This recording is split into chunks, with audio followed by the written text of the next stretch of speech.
The ocean had always whispered in the town of Marrow'S Hollow, a forgotten coastal village that clung to the edge of Maine, like a barnacle holding on for dear life. The wind there had a voice, one that carried through the jagged cliffs and driftwood skeletons that littered the shore. On certain nights, when the moon was hidden and the sea turned to ink, the whispers grew clearer. Some said they were just the waves. Others said they were the dead, calling from beneath the foam. Eleanor Pike didn't believe in folklore. She believed in data, evidence, and the kind of science that didn't bend to ghost stories, told by fishermen with whiskey on their breath. She was 31, sharp-minded and methodical, and when she arrived that September, her only intention was to document the strange behavior of the tides reported in the area. The ocean was withdrawing farther than any recorded pattern, exposing terrain that hadn't seen daylight in centuries. It fascinated her. When her car rolled down the single cracked road leading into Marrow'S Hollow, it felt like crossing a border into another century. The fog was so dense she could barely see 10 feet ahead. The salt hung heavy in the air, stinging her lips. Seagulls wheeled above, their cries echoing through the mist. She passed an old wooden sign, leaning at an angle that read, "Welcome to Marrow'S Hollow, founded 1831. Beneath it, someone had crudely scratched the words, "Leave before the tide turns." Her rental cottage stood near the cliffs, a shingled structure withered grey by decades of storms. The windows rattled in the wind, and the faint smell of seaweed clung to the floorboards. She unpacked her equipment, tide gauges, logbooks, a camera, and glanced out toward the shoreline. The beach stretched endlessly, dark and wet, the waves folding over themselves like breathing lungs. That evening she visited the only inn in town, the Salt Widow, a squat building with faded blue shutters and a single oil lamp burning by the door. The locals fell silent when she entered.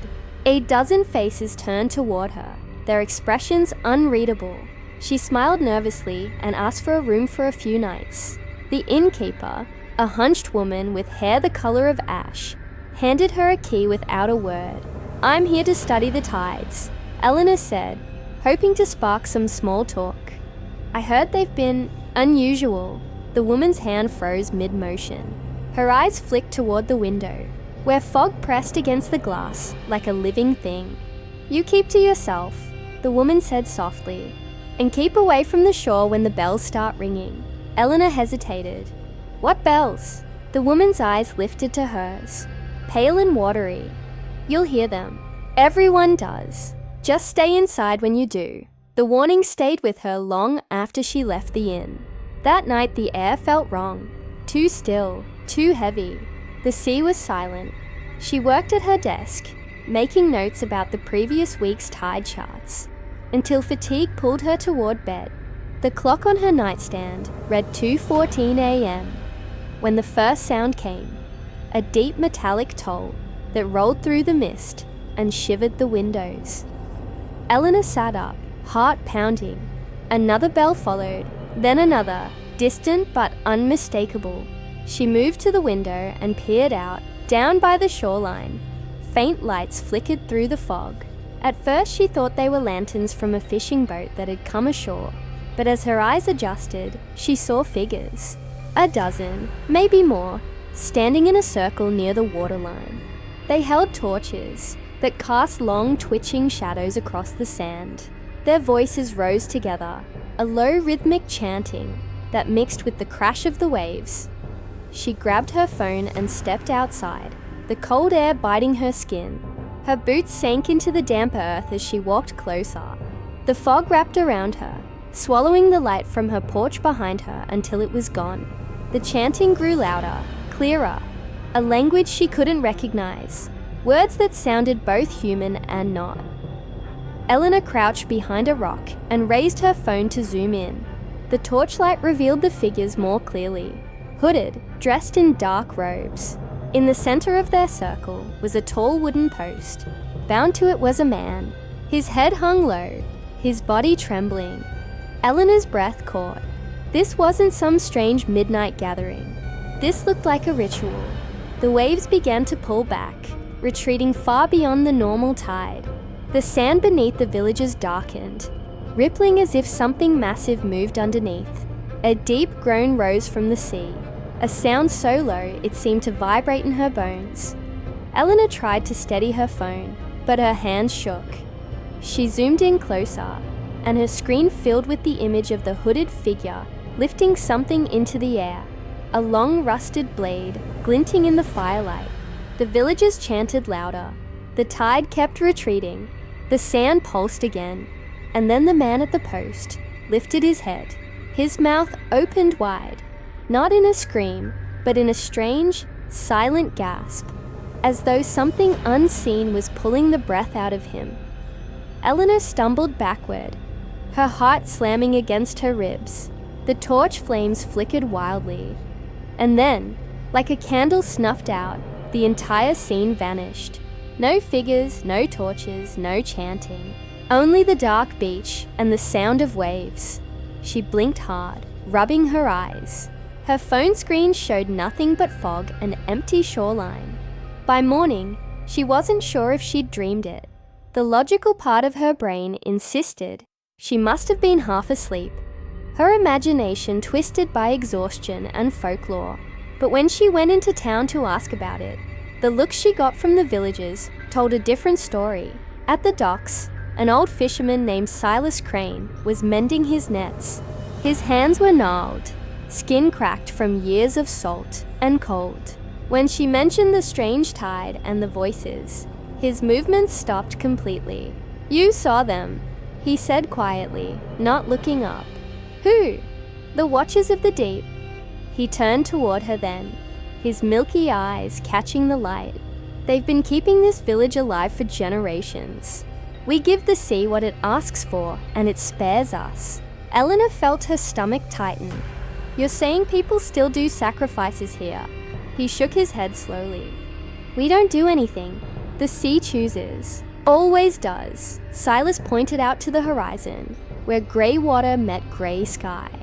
"When the tide takes more than it should, when it leaves the bones of the earth bare, you best not be standing on the shore." The wind shifted, bringing with it the smell of salt and rot. Eleanor left the docks shaken. She told herself the man was senile, his stories just remnants of old superstition. But that night, as she walked along the beach collecting samples, she found something half buried near her cottage. A small wooden carving, no bigger than her hand. It was a serpent, coiled tightly, its body covered in eyes. Its mouth was open, biting its own tail. The wood was damp, swollen with seawater, and it pulsed faintly as if still alive. Eleanor dropped it instantly, heart pounding. When she looked back down, it was gone, swallowed by the tide that had crept silently closer. That night, she dreamed she was underwater. The sea pressed around her, thick and dark, whispering words she almost understood.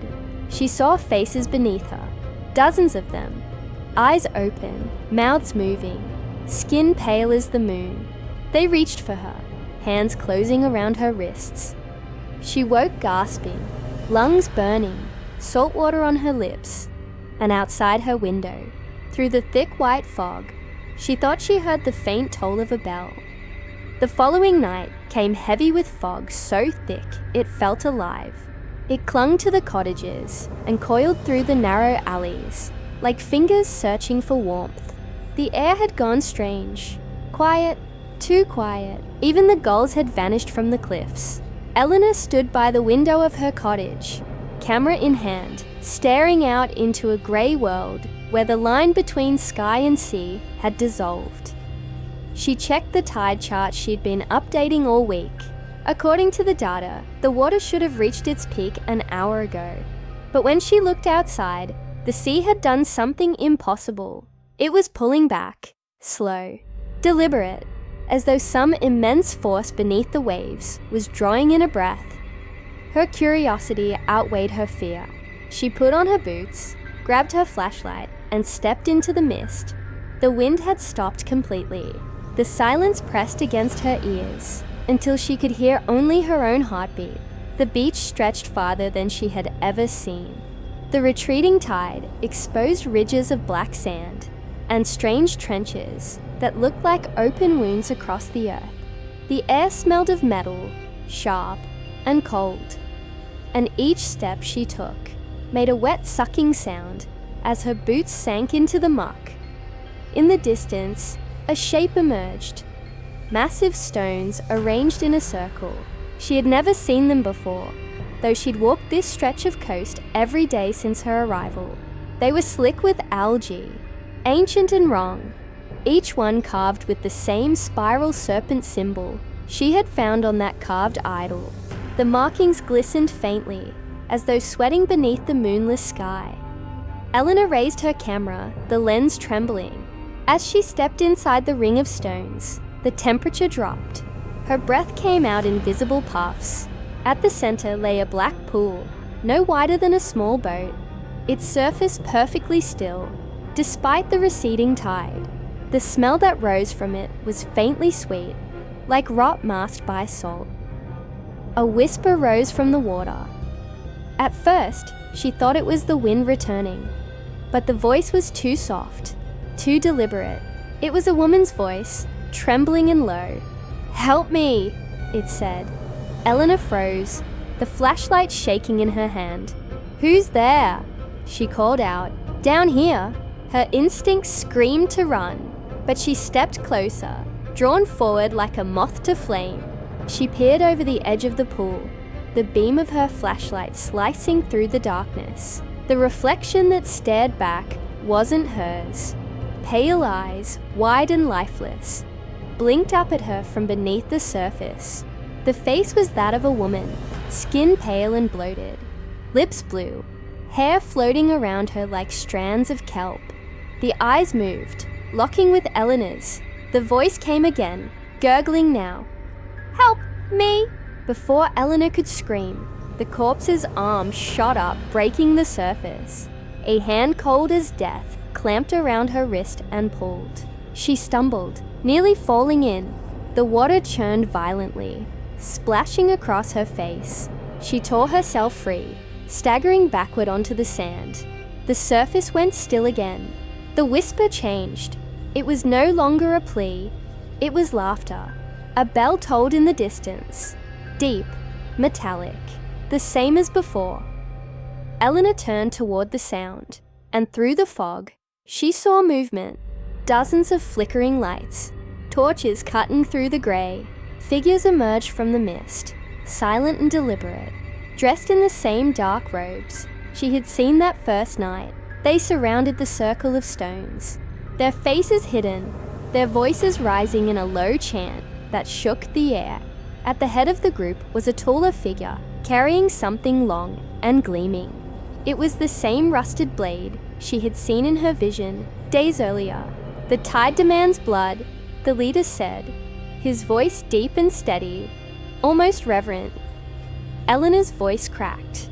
"What are you doing?" No one answered. The chanting grew louder, the words blending into an ancient rhythm that echoed through the fog. The ground beneath her began to tremble. Water seeped up from the sand, bubbling, hissing. She turned and ran. Her boots pounded against the wet earth as she stumbled toward the cliffs. The fog distorted everything. Shapes twisted, distances stretched and collapsed. Behind her, the chants grew faster, more frenzied. When she looked over her shoulder, she saw the torchlight following her, moving like a living river of fire. She ran harder, lungs burning, the salt air cutting her throat. But the fog thickened, closing around her like a fist. She couldn't see the cottage anymore, couldn't even see the sky. Then a voice called her name. "Eleanor," she froze. It was Silas Crane's voice, the old fisherman from the docks. He stepped through the fog, torchlight flickering across his wrinkled face. But his eyes glowed faintly, reflecting light that wasn't there. "Silas," she gasped, relief breaking through the fear. "You have to help me. They're coming." He didn't move closer. "I told you, miss. The sea chooses." What are you talking about? You were chosen the moment you stepped foot in Marrow'S Hollow, he said softly. We all serve the deep. The sea must have its due. Her heart dropped. You can't mean... Silas lifted the rusted blade. The torchlight caught the edge, and for the first time she saw that it wasn't rust at all. It was dark, crusted with something thicker. Blood. Behind him, the villagers appeared again, faces hidden beneath hoods. The fog shifted and revealed the horizon. A wall of water was rising there, a wave so tall it blotted out the sky. It wasn't moving like a wave should. It was alive, writhing, filled with shapes too large to name. Eleanor screamed and ran. The ground heaved beneath her, throwing her to her knees. The first drops of seawater splashed against her skin, warm, almost feverish. She scrambled to her feet, gasping, slipping in the mud as the roar of the ocean grew louder and louder, drowning out her heartbeat. The bells rang again, closer this time. She turned back, just in time to see the wave collapse. Water exploded across the shore, swallowing the stones, the torches, the chanting figures.